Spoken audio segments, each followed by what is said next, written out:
Good morning. It's now 9 o'clock. My name is Sean Powell. I'm the acting chairman of the Maryland Transportation Authority Board, and I hereby call the meeting to order. This morning, we are having our meeting in person at MDTA headquarters, and in accordance with the live streaming law, this meeting is being live streamed on the MDTA board webpage. I would like to say welcome to the members and staff who are here with us today, and give a special thank you to Natalie, Selena, and the rest of the team for, as always, putting together all this information for the board meeting. I know Natalie does a lot of running around on the internet over the last several weeks before meetings, so all of your efforts from Natalie, Selena, and the team are very much appreciated. As a reminder, I ask that anyone who is in the room with us this morning to refrain from speaking unless you're presenting or answering a question to avoid background noise on the live stream. There are no members of the public, no elected officials, and no media who have pre-registered to comment at this morning's meeting. And for those who are watching the meeting via live stream, we have posted the materials for today's meeting on the MDTA board page so you can follow along. So we'll now start the meeting. Checking on the agenda here, and we have the first item on the agenda is, and I apologize, I pulled the wrong page out. First item on the agenda is the approval of the open session meeting minutes of August 25th, 2022. So moved. All right, that was quick. And a second? All those in favor? Aye. All those opposed? It's unanimous. Second on the agenda is the closed session meeting minutes of the same meeting on August the 25th. So moved. Oh, wow. And a second? Second. All right, and we have a second. All those in favor? Aye. Aye. Any opposed? Great, another unanimous. We're on to number 3 on the agenda. We probably need to slow down a little bit here. We're just rolling right along. It's a contract award. Donna DeSerbo will be presenting MR 3021. It's on-call building systems repair. So Donna, you're up. Thank you. Good morning, everyone. Happy almost Friday. We're getting there. I only have one contract this morning to present. This was advertised as a small business reserve contract originally. We pushed the bid due date out twice due to lack of bids. We took it back to PRG and removed the SBR designation and received a single bid. As is customary with single bids, we sent out no bid notices. We only received one, and the reason for not bidding or not having interest in bidding was their current workload constraints. We did do an evaluation of the single bid, and we compared it to the engineer's estimate, which was 23% higher than the engineer's estimate. The bid justification yielded that costs due to the work truck expenses, vehicle maintenance repairs, and fuel for the duration of the contract, as well as skilled trades, had increased since we did the engineer's estimate. So therefore, the procurement officer did determine that their bid was fair and reasonable. So we're recommending award to Nichols Contracting in the amount of $6,753,385. There was a 12% MBE goal and a 1% VSBE, and no protests were received.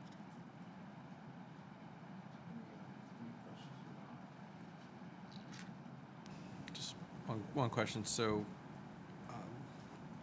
that's not surprising necessarily that we have one bid, because I know what's happening in the contracting world, but do we see this as a theme throughout other contracts and how we're going to, and potentially therefore inflation and a number of the other contracts that we're No, we have bid? seen an increase in requests for adjustments, equitable adjustments for contracts.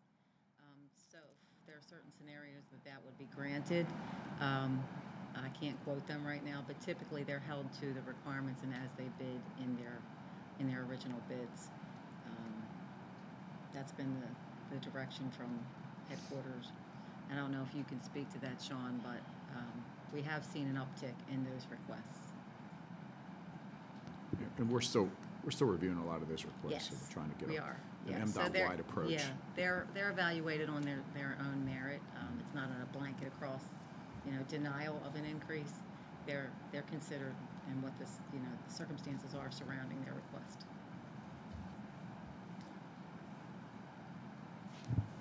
Mr. Chairman, I have a question. Absolutely, sir. Is there any way, there's a lot of services in here that are kind of diverse, seem to be, and is there any way we can unbundle any of them in future to maybe get more competitive bidding? I'm just asking. I'm going to defer to the owner of the services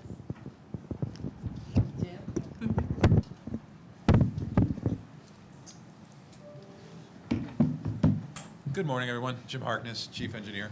So for this particular contract, this is actually the first time we put together this type of contract. This is the building services. So it's not just the standard building repairs that we would be doing, the maintenance of our facilities, but this is the building services like the HVAC controls and the fire systems and things like that. So we were kind of trying to target specific services with this one. And so that was part of what we think some of the struggle with this was just it being a new type of contract, the way we were packaging it. So we are open to looking at, revisiting the scope the next time to see if there's something we can do to encourage it. We also want to see how we just perform once we are able to get this hopefully underway, and then just see how this contract plays out. Okay. Thank you. Any further questions? Hearing none, we'll entertain a motion to approve. So move. I have a motion by Member again, Jimmy. Oh, Member Rosen, I'm sorry. I'll second. Oh, and you'll second, okay. Any further questions? All those in favor? Aye. All those opposed? Motion's unanimous. Thank you, Donna. Thank you, Jim. Thank you. Thanks. Next up, item number 4. It's the update on the fiscal year 2022 operating budget comparison of the actuals versus projected fiscal year operating spending. And Jeffrey Brown is on deck, or actually at the plate.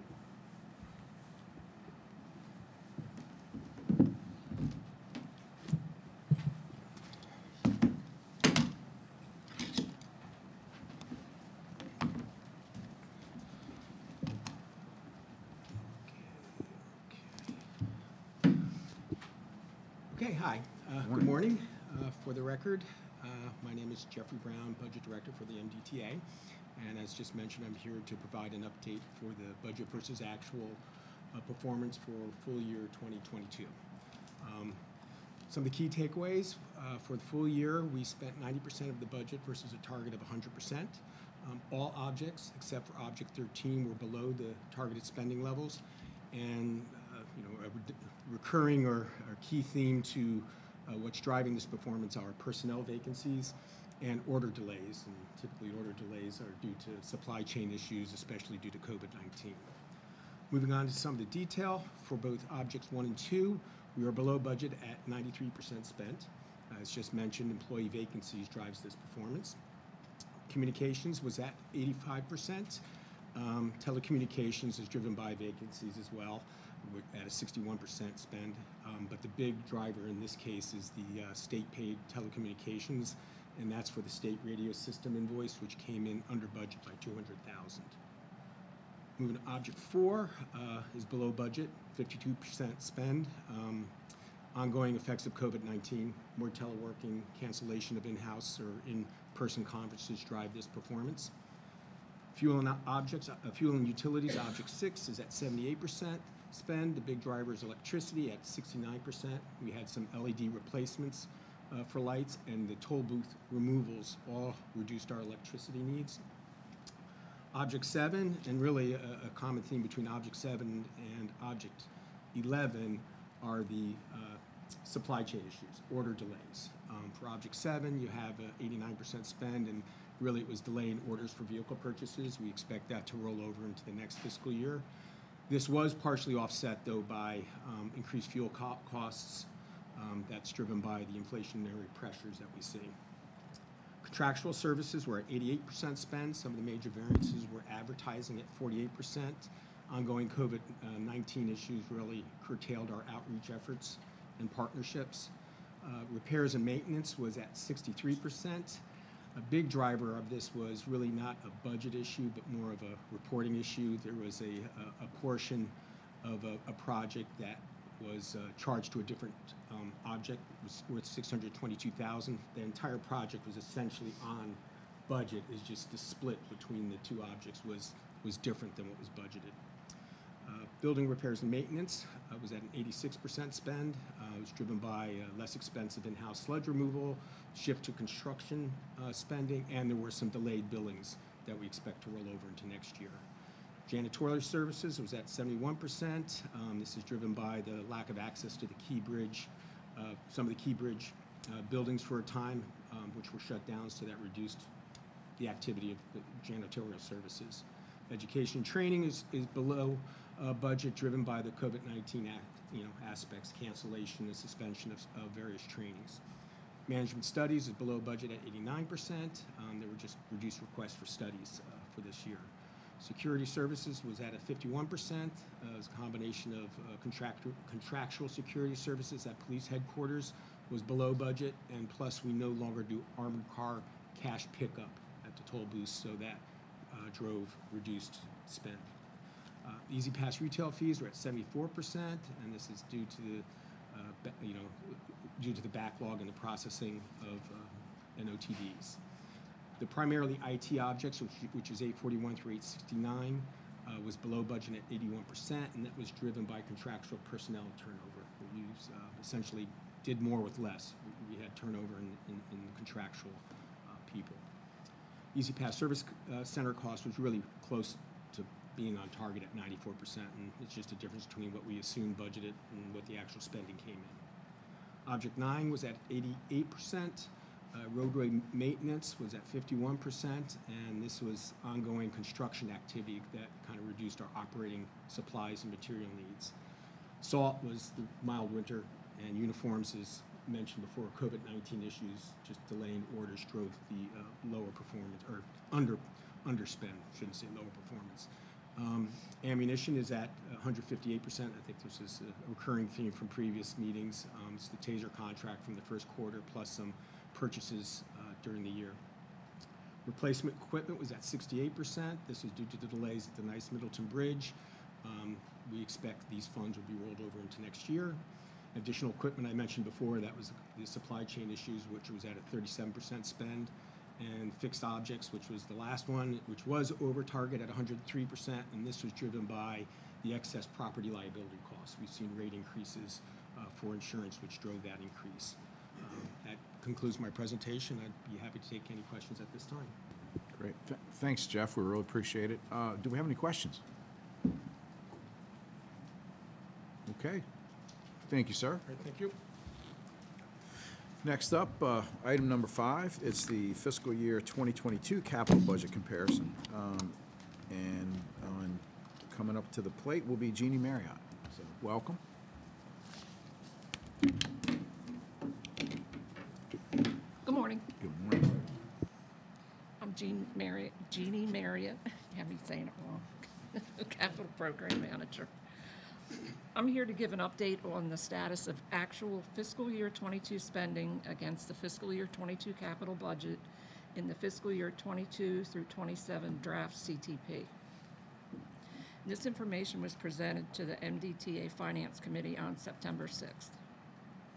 As of June 30th, 82.3% of the fiscal year 22 budget was spent as compared to the targeted spending level of 100%. The total budget for fiscal year 22 was $602.9 million. The actual spending through the fourth quarter was $496.2 million. 9 of the 95 projects budgeted in fiscal year 22 were within the acceptable spending limits of 90 to 110%, which is plus or minus 10% of the 100% target. And the variation is decreased from the 25% reported for the first, second, and third quarters because all applications, accruals, and fiscal year 22 invoices were posted. Actual spending through the fourth quarter for 8 projects budgeted for more than $10 million each was $330.2 million. And if you look at attachment A, you can see the projects that were budgeted for more than $10 million in fiscal year 22. And the spending on those range from 28% for the Canton Viaduct project, which is winding down, and 118% for the AET conversion at the Bay Bridge, and rehabilitating the FMT vent fans. And both of those projects were progressing a little bit faster than when we set the budget than was expected. Any questions? I see no questions, so thank you very much. You're welcome. Next up, item number 6, the quarterly update on traffic and revenues, and Deb Sharpless.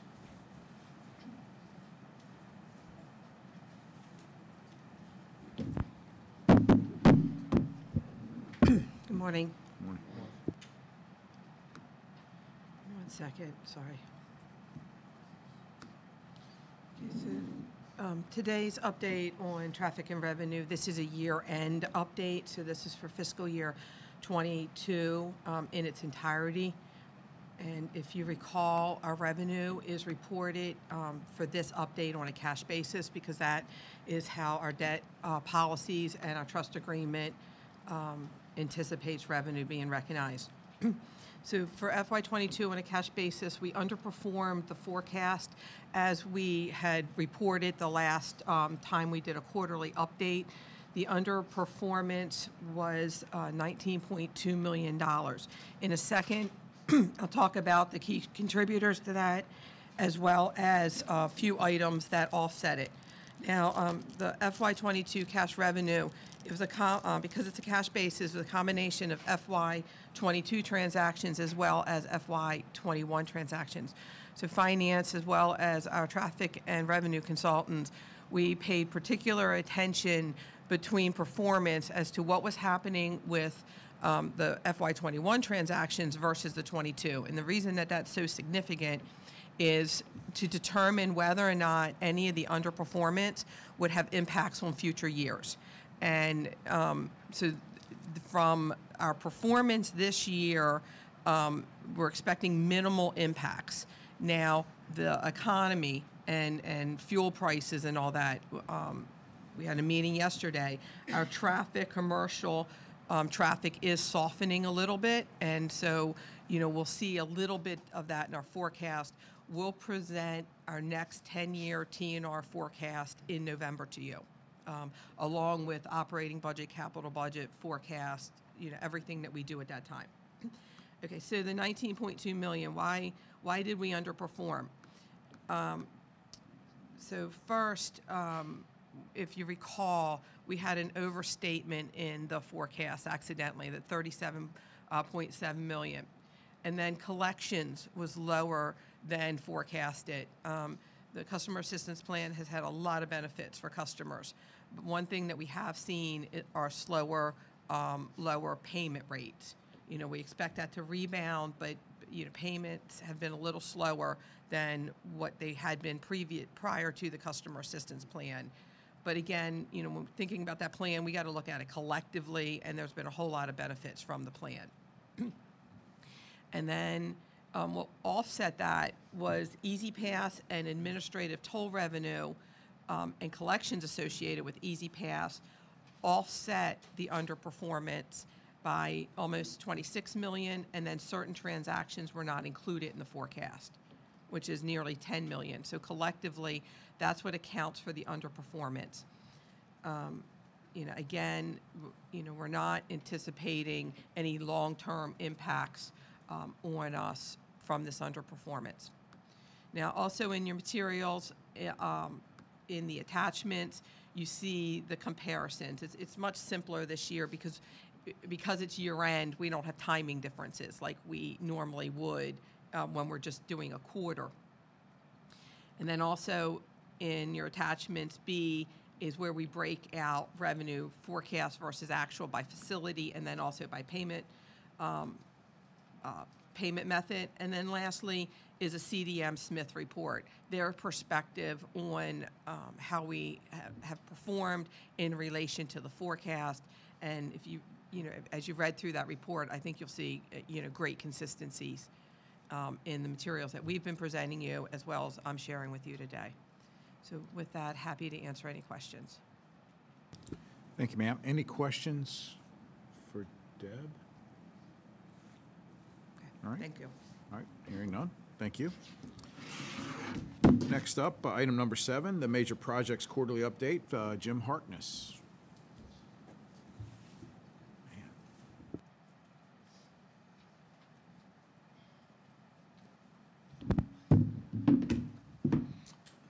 All right. Good morning again, everyone. Jim Harkness, MDTA Chief Engineer. going to run you through our current list of capital projects that are exceeding $40 million. The table you see in front of you, we start with the third gen electronic toll collection.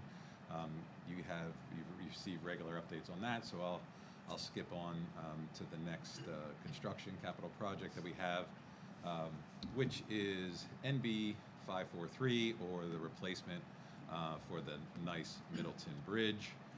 That also includes the campus work that is accompanying that, though they're two separate projects. So obviously the bridge project gives us a new crossing over the Potomac River, and the campus project is to support that new bridge and update the facilities down there. So for the bridge, recently, since my last update, they've completed the placement of all concrete. So the bridge decks are all poured out. The concrete barriers on the bridge are also all poured out. They've recently been placing asphalt pavement off the bridge, so on the approach roadways. We've been, communications has been tweeting about that recently, as well as installing some of the roadside safety hardware. Right now, even though a lot of the physical work is done, there's still a lot to do in terms of the ITS, or the electronic equipment down there.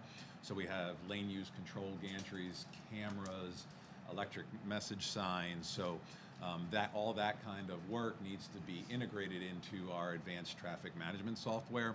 So there is still work to be done. However, we've been talking about delivering this project by early 23 and ahead of that, and we still are on track to deliver this project early. The update on the campus project is that within the next 2 weeks, they'll have all the furniture moved into the new building, and the operations folks will be transferring from the existing building to the new building, which will then let that contractor get over to the existing building and start to demo and prepare for the new site there as well. So a lot of stuff happening down there, and more to come. My second project is FT 2651, which is the rehabilitation of the vent fans for the Fort McHenry Tunnel. So again, on this one, we are upgrading the ventilation system to handle the possibility of a large fire by upgrading the original fan components, and as well as the control system. So we have 48 fans, 24 in each of the two vent buildings. As of last week, we have 16 fans that have been completely rehabilitated, and we have 16 that are currently locked out for rehabilitation. So they'll continue with that rehabilitation, doing testing, bringing some more online, and taking new ones offline, and just continue that process. This contract is on schedule for the completion in April of 2024. So still have a little ways to go on this one, but they're making great progress, staying on schedule. Our next project is BB 3014, which is the Bay Bridge all electronic toll conversion project. That project, again, reconfigured or removed the toll plaza area and to just finalize the conversion that we had to all electronic tolling, and we also added the automated lane closure system on both, on the western shore there. So recently they've been working now on the 5 kV electrical system. They're splicing that and cutting that into the new equipment.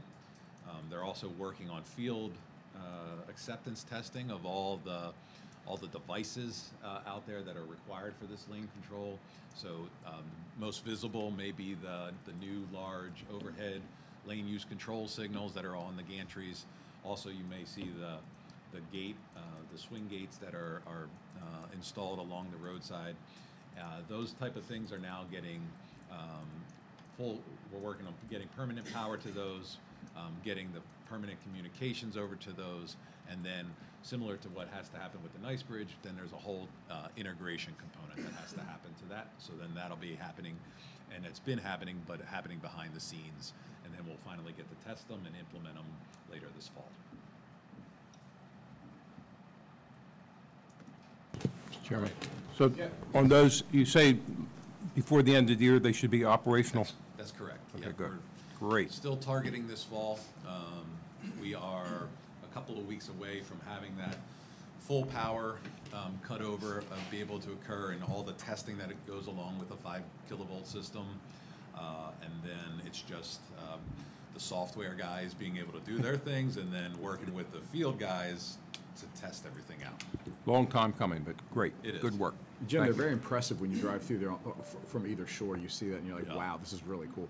Yeah. And obviously a vehicle will have to stop when they're in the activated position because it is right at the windshield It is level. right at the, So- yeah, and really, the idea is with these overhead lane use control signals being well in advance of them, we're giving a lot of warning. Yeah.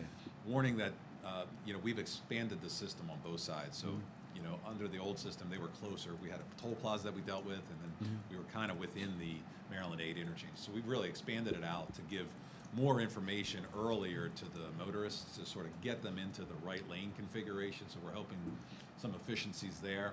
And then, we'll be displaying a red X long before they get to any Yeah. gate. So I hope that they're not in that lane by the time they get to the gate. And then obviously, one of the major benefits is the safety to the crossover crews. I'm not sure that's the exact thing, but that safety is key. It's worth every penny spent. That's right. Trying to reduce the amount of time any person is spending in next to live traffic is what we were going for there. Exactly. All right. Now we'll move on to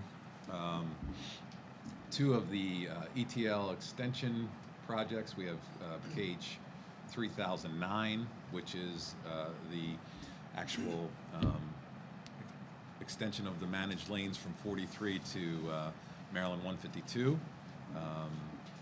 They've been working on a number of retaining walls, so a lot of structural work associated with those retaining walls.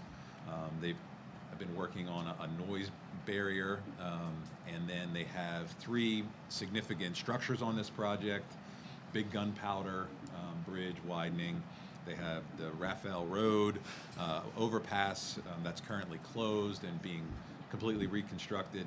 And then we also have the little gunpowder, which again is being widened. So they've been working and making good progress on those significant structures.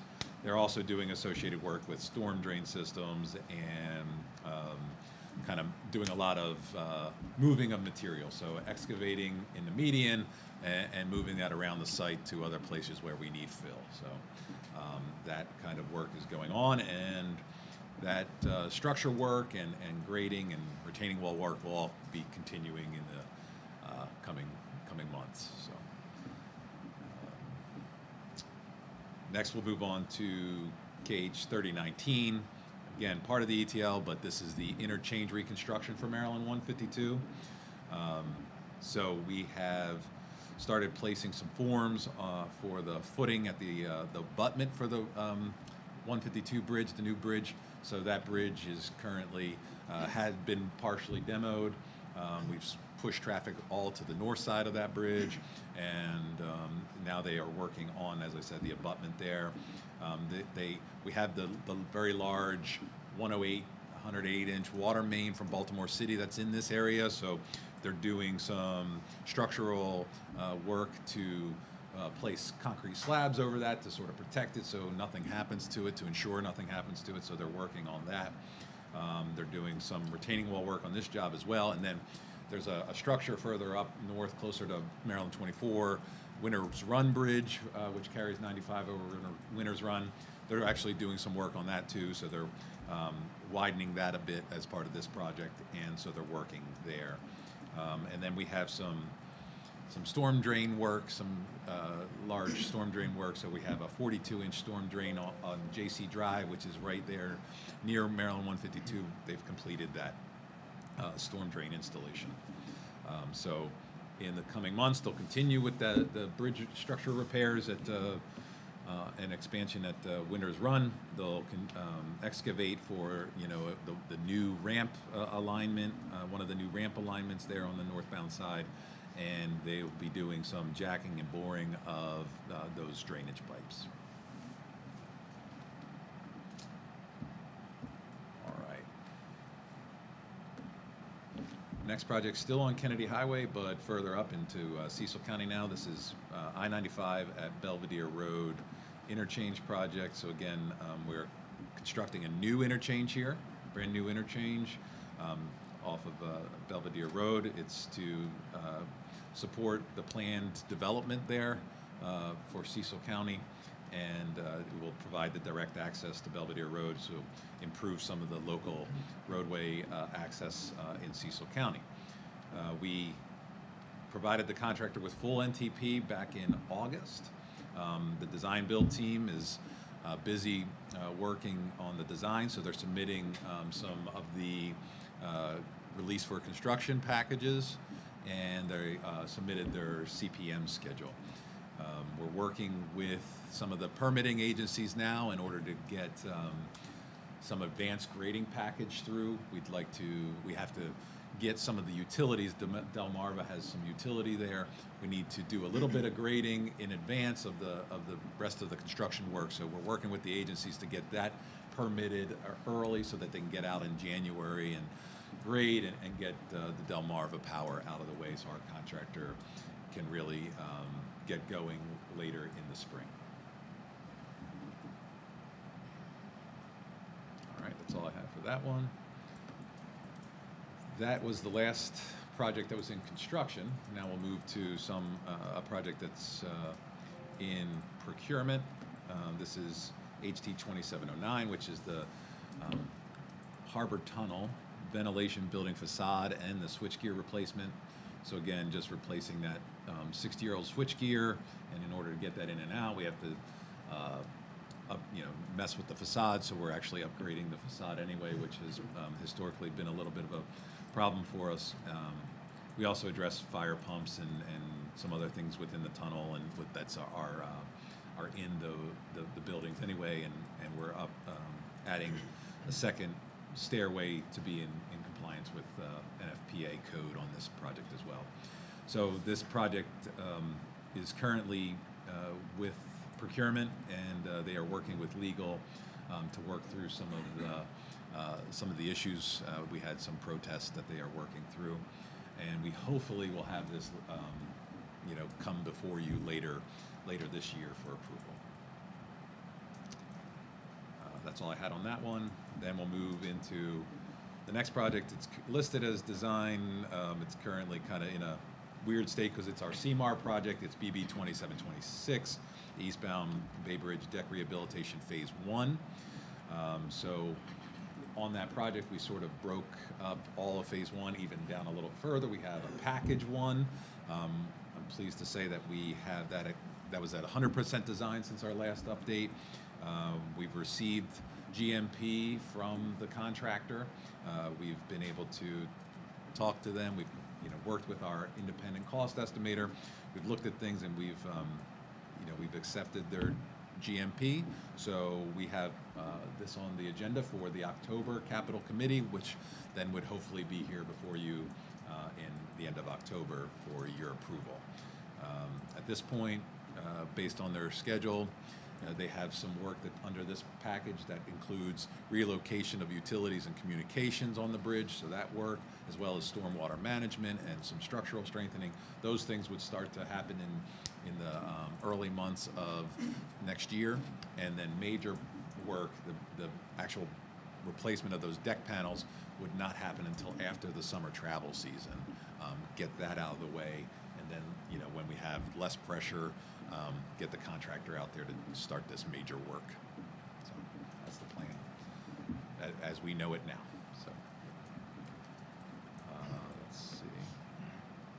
have two more projects in the design. This next project is KH 3020. Again, another project on the ETL program. This is the extension of the main of the ETL north, the north end. So this is above Maryland 24. We are going to be transitioning from having two full ETLs along with the general purpose, bringing it all back down to just the three general purpose lanes before it gets to Maryland 543. That's, in addition to constructing those lanes, we'll be also having a noise wall constructed under this project. So that the team is working with MDE to obtain the storm water management concept approval. We anticipate that early next month, so in a couple of weeks. Then they'll have to go to the final site development approvals, and that we see coming by spring of next year.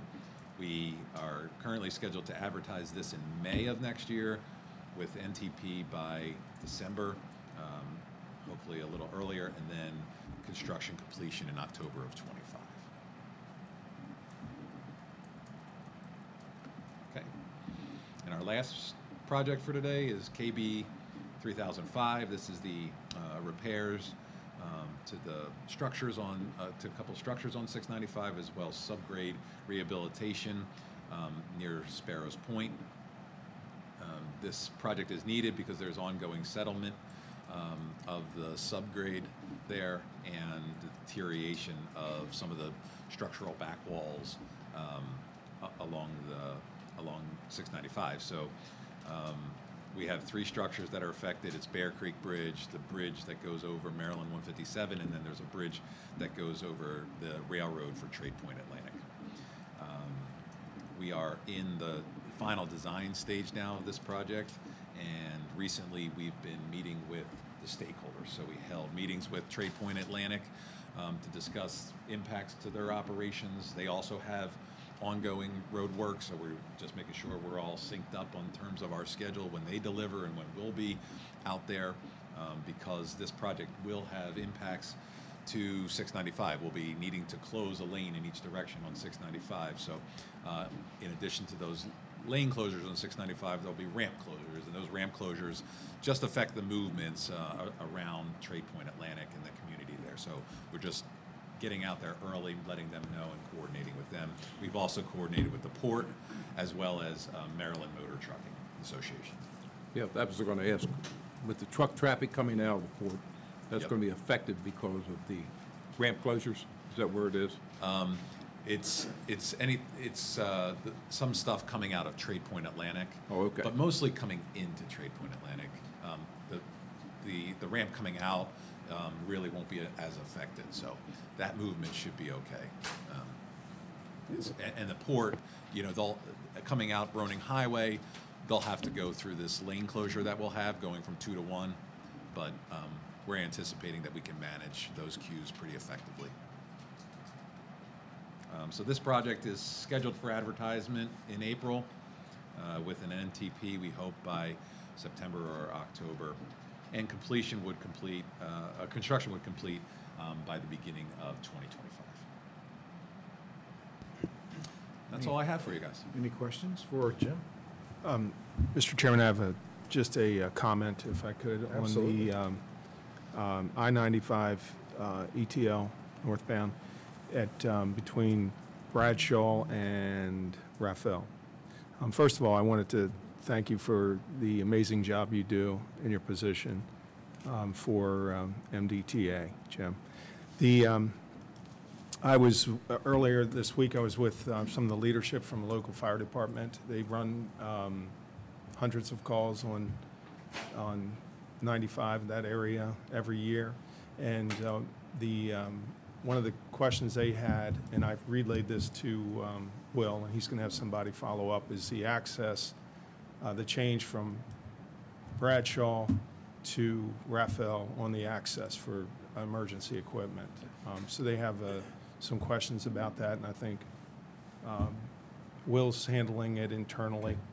I'm not getting involved any more than that. Just it was brought up, and I wanted to mention that. That's all.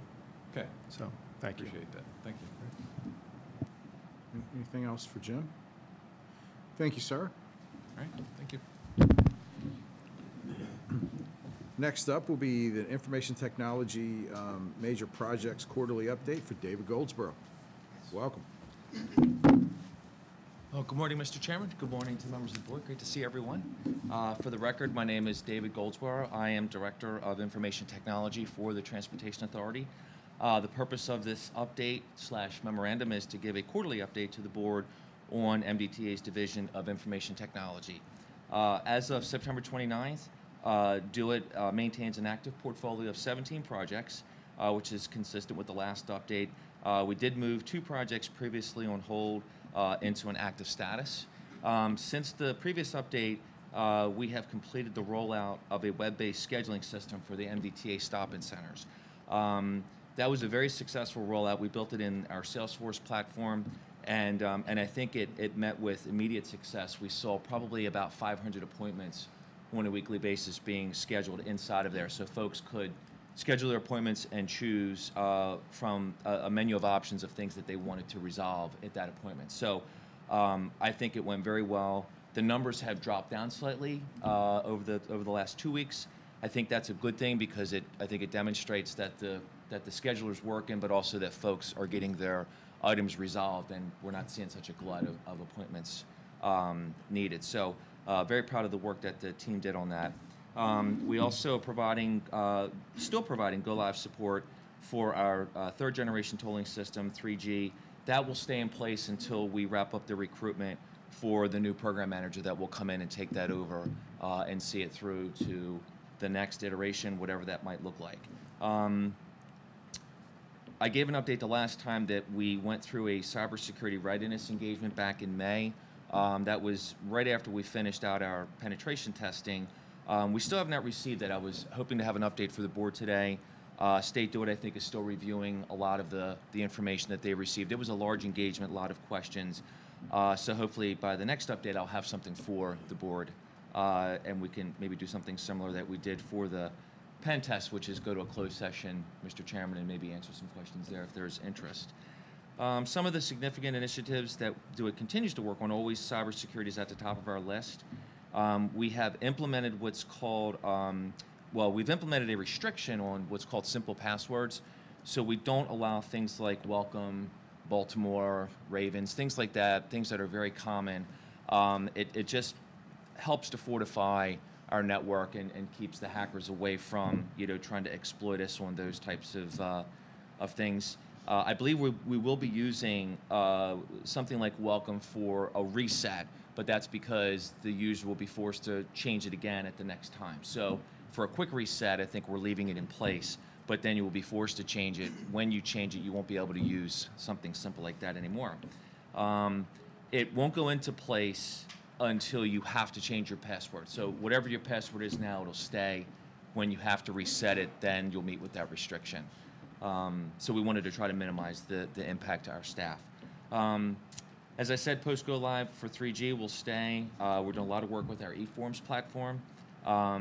We also are onboarding a consultant to move forward with the spatial implementation within our Maximo platform. That's for the asset management initiative. So that's very exciting. All the assets will be loaded into Maximo, and it'll integrate with our GIS system. And I think it'll really take the asset management piece to the next level. So very excited to have that moving forward.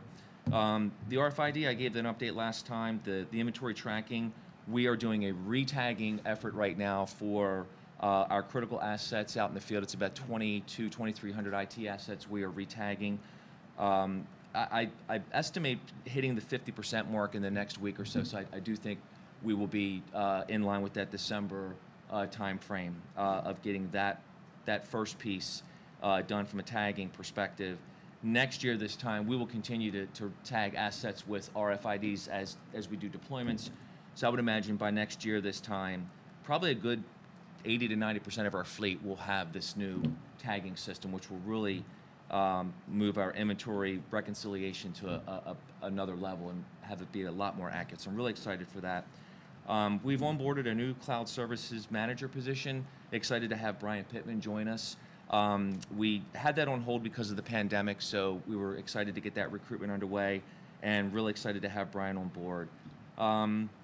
Sadly, I think many of you had a chance to meet Kaushik Duda, who was our Assistant Director of the Project Management Office. I think he's presented a few times. He has moved on to become the CIO for the Treasurer's Office down in Annapolis.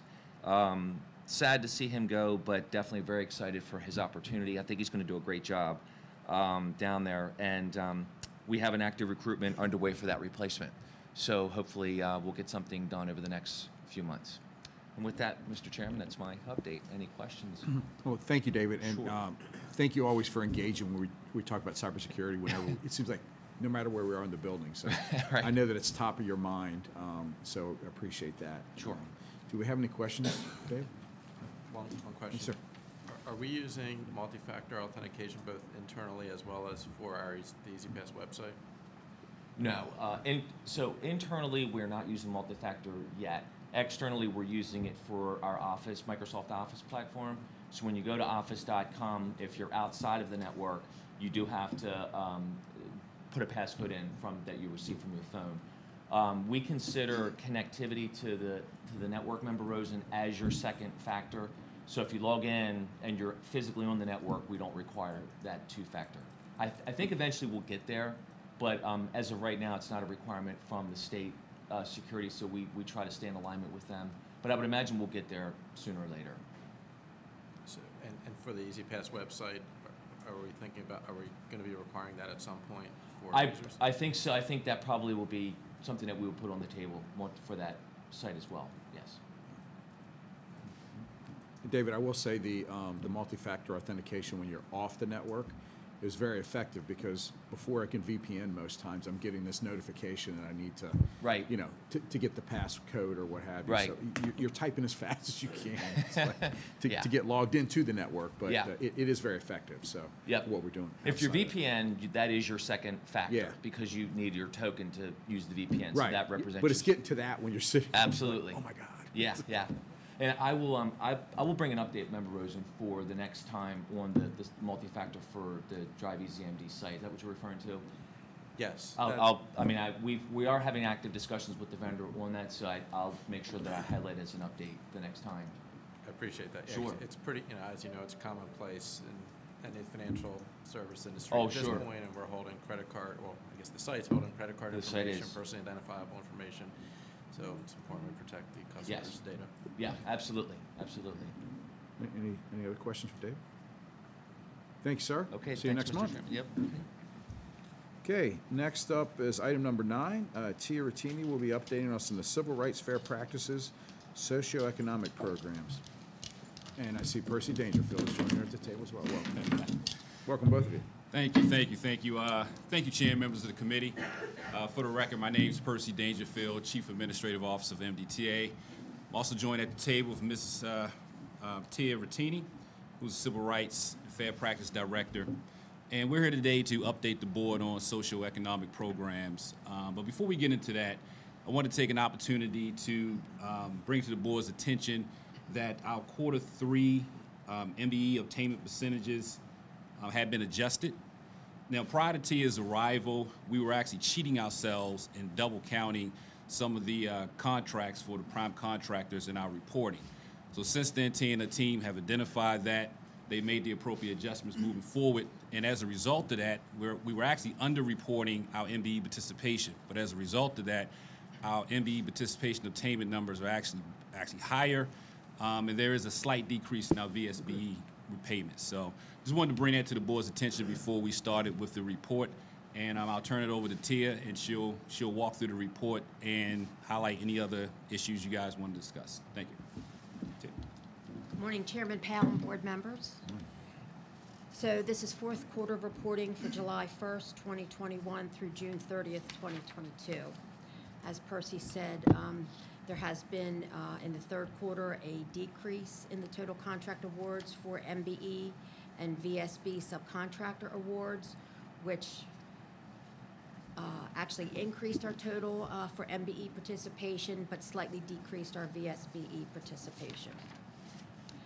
I know that Mr. Pines wanted me to give a slight overview of the Small Business Reserve Program, which I have included in the documents. So that program was administered is administered by the Division of Procurement, but Civil Rights and Fair Practices is responsible for reviewing and analyzing the state-funded procurements to ensure compliance.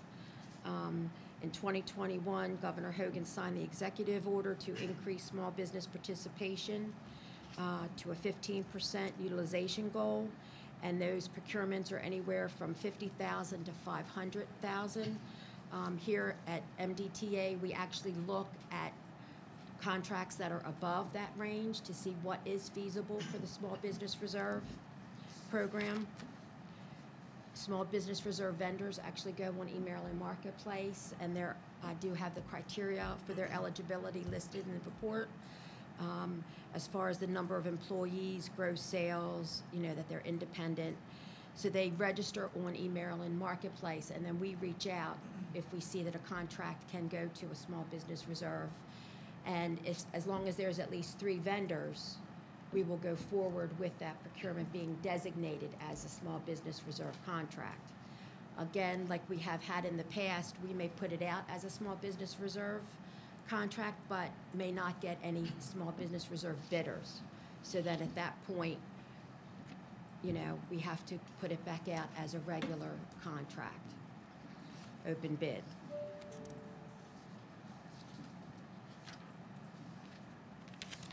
So looking at the table 1, which is our federal contracts, the Nice Bridge replacement as of fourth quarter, period ending June the 30th, has actually attained 16.14%, which is above the DBE goal of 15.47. The campus improvements percentage for DBEs is 25.89%, which is above the committed goal of 23.75. The I-95 interchange at Belvedere hasn't really, they've started construction, or they're going to start construction in the fall. And right now they're in the design phase. So there haven't been any payments as of the end of June, but we have seen some payments coming through. So the next quarter, we should have some figures for you. The 3 A&E contracts, which are construction management and inspection, are actually trending low compared to their commitment. But again, these are task-oriented contracts, so they may not be getting, as you can see, they're high dollar contracts, and what we've paid out, is really low comparatively. So for fourth quarter MBE, we have met a 19.11% MBE goal, giving over $84 million to MBE subcontractors. If you look at table 2A, there is a revised quarter 3 of $81 million going to MBE subcontractors at a 19.38% attainment, which is higher than the original third quarter, which was at 17.96. And it was $85 million that was reported for MBE subcontractors. So that revision of lower contracts being awarded has increased our percentage of attainment. For table 3, the MBE by classification and procurement category, through fourth quarter, you can see, 5.63% to African American firms, and it's, divvied up by the different procurement categories. 3.08 Hispanic American, 1.71 Asian American, 7.12 women owned, and 1.63 Native American. Below that fourth quarter is the revised third quarter, which is higher than the original third quarter reporting. The SBR for fourth quarter, we have SBR designated payments of over $19 million and non-designated payments of over $6 million, to give us a total of $25.9 million, or 4.80% utilization for Small Business Reserve. For fourth quarter veteran programs on Table 5, we are just below the 1% at 0.92% awards given to veteran-owned firms. And if you look at the Table 5A, the revised third quarter is at 0.94%, which was slightly lower than the original third quarter at 1.05%. Are there any questions? Before we, Jim, before we open it up for questions, just want to say in summary, as the board can see from the reporting, that overall the socioeconomic programs are trending in a positive direction. In the areas where we are trending behind the set goal for the year, Tia team does a great job in conjunction with other members of the procurement review group of setting narrowly tailored goals for our contracting opportunities. So we will continue to do that. We've also continued to engage in different outreach functions to work with small businesses to inform them of the opportunities that we have at MDTA. So I am confident that we will continue to trend in a positive direction in terms of meeting our goals. So with that, we'll open it up to any questions. All right. And I applaud you for the outreach, because that's so important, because some people just don't know what's out there sometimes, or how to access, the government procurement process in the state of Maryland's a little daunting, so. Yes, it can be. Maybe a lot daunting. So any questions for the team? Great. Thank you both. Thank you. Next up will be the item number 10, Audit Committee Report by Member Penny Ardinger. Okay, good morning. On September 8th, the Audit Committee met virtually.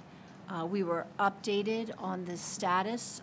The Office of Audits complete the 12 audits in the fiscal year. One audit is complete, another one's in progress. Thank you to Paul and his team and all the hard work they've done. The two internal audit reports that were presented to us, the first was the Procurement Compliance and Performance Audit. There was a notation that there were procedures not in place to ensure documents needed for required procurement processes and that were present in electronic contract files. And that determination was made that was due to inconsistency in what is actually required, and that will be addressed. The second was the promotional activities audit. Because there are no promotional activities, there was no need to have any further. Yes. And the committee was satisfied with the audits and the results from that. We also discussed possibly receiving some more information in regards to an evaluation of customer satisfaction. And I think that the staff is going to look into that, particularly using the Salesforce, any data that's generated from Salesforce software. Did it? That was it. Any questions? Great, thank you, ma'am. All right, last but not least, the Executive Director's Report and pinch hitting for Will Pines is Chief of Staff Mary O'Keefe. Good morning. Thank you. Take it away. All right, thank you. Good morning, members. I am Mary O'Keefe, Chief of Staff. I am sitting in for Will Pines today. Will is actually presenting at the Prince George's County CTP. And so speaking of CTP, to date, I want to let the board know there have been 7. So we have participated in Cecil, Baltimore, Kent, Charles, Wacomico, Hartford, and St. Mary's. And today is Prince George's and Howard. So we either send up Will, or we have Melissa Williams, who is our Director of Planning, and they both represent the MDTA at these meetings. And at the CTP meetings, while the remarks are relevant to each county, for every county there is the common message to the elected officials in attendance. We remind them about the civil penalty grace period ending on November 30th, and we encourage them to alert their constituents to start paying these tolls now, and not wait till it's too late to take advantage of this grace period. Since its inception in February, thanks to the board, every month our government relations team, and I have to give credit to Brad Ryan and James Kittleman, have been emailing elected officials our monthly news release about the customer assistance plan. And what we've done for this CTP season is we've layered on top of that a letter from Will that we both email and mailed to the state and county elected officials, reminding them of the deadline and asking them to, again, share that with their constituents if they haven't already. So we're layering on as much notice as we can with our elected officials, and we've added MACO and MML to those as well. I want to turn to our, we just finished our open houses for our Chesapeake Bay Crossing Tier 2 NEPA. We had 3 open houses, they concluded on September 13th. Great turnout. Our first open house was virtual, and that was on September 7th. And according to people who logged on, told the 351 people were logged on and off during that. Our second open house was in person at the Kent Island American Legion, and that was on September 8th. We had 94 attendees in person there. And then the third open house was also in person, and that was at the Broadneck High School in Anne Arundel County on September 13th with 132 attendees. The public comment period is open and will run till October 14th. All public comments will be posted on the Bay Crossing website, which is www.baycrossingstudy.com. And where we go from here is the Bay Crossing Study Team will be considering the comments received as they develop the purpose and need and preliminary alternatives. So we're off and running on that. I also wanted to update the board on some meaningful work that our Asset Control and Damage Recovery Unit, acronym ACDR, has been doing. It is led by manager Lynn Fry, and she works and reports to Percy in our administration division. So our Asset Control and Damage Recovery Unit is tasked with seeking recovery of monies from responsible parties who cause damage to state property and infrastructure, excluding vehicles, which is handled by the state treasury. So if you hit a pothole and you lose a wheel, that's the state treasuries. Some examples of the property are, guardrails, or jersey walls, overpasses, bridges, tunnels, spills, signs. And the unit has 4 members. Again, I mentioned Lynn Fry is the one who's the manager of it. And they conduct the asset control for the agency. So I just wanted to run through how the process works. I found it pretty interesting. It's pretty detailed. So the unit receives all the police reports from MDTA police that involve damage to MDTA property, and police reports that the Maryland State Police write for accidents that occur on our roadways. And those are reviewed to determine which ones include possible damage. Every time MDTA maintenance personnel reports to the scene of the accident, a work order is completed, which identifies the labor hours and equipment that was present at the scene. This is considered maintenance of traffic and or roadway cleanup. And a monthly report is run to obtain all of the accident work orders. Depending on the type of damage listed on the police report, our asset control personnel reach out to the appropriate division who would handle the repairs: maintenance, sign shop, engineering, construction. Once all the damage costs are obtained, the unit then creates a demand packet that includes a cover sheet, police report, photos, itemizations of the costs associated with the specific loss. They then contact the insurance company listed on the police report to report the claim. Once contact is made, a demand packet is sent to them for review and payment. So now we're going into the insurance process. If there's no insurance listed on the police report, or the company advises our people that there is no insurance, the packet is sent to the registered owner of the vehicle at fault for requesting valid insurance information, not the driver, because the insurance follows the car. What we have found success in, or what they've found success in, is calling the insurance company directly to set up the claim has proven successful in increasing our recovery rate.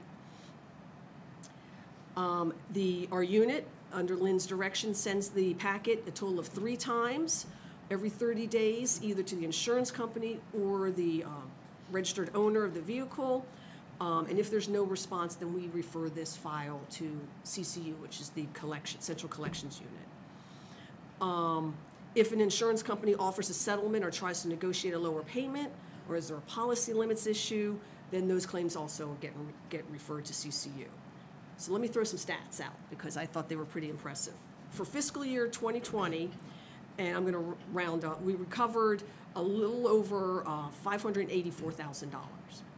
For FY 2021, it went up, recovered about $1.26 million. For FY 2022, recovered $965 million, a little over $965 million. And for FY 2023 to date, we've recovered about $318,000. Fluctuations in recovery amounts between the years can be attributed to workload, staffing, number of claims, the size and the amount of the damages. Infrastructure claims are a little bit more involved and take longer, they might carry over, and responses from the insurance company. So I wanted to present that at Percy's request to the board because it's something very interesting that I think that we do here with 4 people. So that's a good deal of work.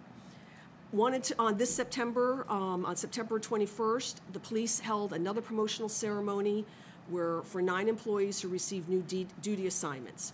8 of those 9 people receiving new assignments were uniformed police, and 1 was civilian. And as Will always mentions, the dedication of these individuals is unmatched. And thanks to Colonel Anderson and his leadership, our police force continues to be a premier law enforcement agency in the state. This past Monday, we launched our 4th round of our Mind of the Leader program, which I know that the board is familiar with from previous reports. This continues our strong focus on developing our team of talented leaders. We believe in making investments in leadership development is just as important as technical strength. So far, we've had 150 MDTA employees complete the program. So Group 4 will have 45 participants. So at the conclusion of this Group 4, we'll have almost 200 MDTA employees who have participated in the Mind of the Leader program. The program encourages mindful, selfless, focused, and compassionate leadership. Over the next few months, this cohort will meet in smaller groups with the group leader, work through the book called Mind of the Leader, and in early 2023, there will be a closeout meeting where the groups present back to a larger group things they've taken away from the book. Kim Millender deserves our deepest appreciation and gratitude for keeping this program moving forward. She really is the backbone of getting this program and having it be successful. Also, we the Susquehanna River Running Festival celebrated 5 years with this event on September 24th. It was a 5K, 10K race plus a half marathon featuring the MDTA's bridge, part of the course. And it benefited the Al Sesky Scholarship Fund, raising funds for student athletes around Harford County. This event could not be supported or be successful without our police and our Northern Region operations team for making it eventful, for making it possible for having the Hayden Bridge be, I think, the best part of the route. Lastly, I wanted to mention something that will be before the board in October. The MDTA has received a request from Senator Casserly, with the support of the District 34 delegates, support of the county executive, to dedicate Maryland 155 Bridge over I-95 to a specialist for Ronald Anthony Spudist. He was a Harford County resident, John Carroll graduate, who was killed in action in Vietnam in 1971.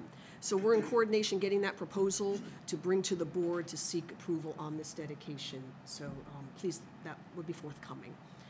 And with that, that concludes the remarks on that I have for the board. Thank you very much for your time.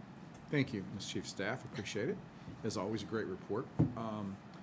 Before we wrap up, I do want to again thank the entire MDTA team for everything you do in getting this meeting together. Shout out to Colonel Anderson and your team as well. I mean, very much appreciated how you protect the group here and in the roadways and the tunnels and bridges and all you do and in everything in the community. But MDTA as a whole does a great job of everything. And then just to highlight a little bit or to tag on to what Mary was saying about the customer assistance plan, that constant, you're constantly churning out that message, and it's the legislative team, it's the communications team, it's everything is going out there. It's on social media. You may even see people coming to the real media, to the regular media soon. So I know that's forefront, and I believe it's been effective. So that's even better when it's effective. So thank you for keeping that churn going. Yeah. Did you have? Oh, I thought you were gonna. You were making a motion.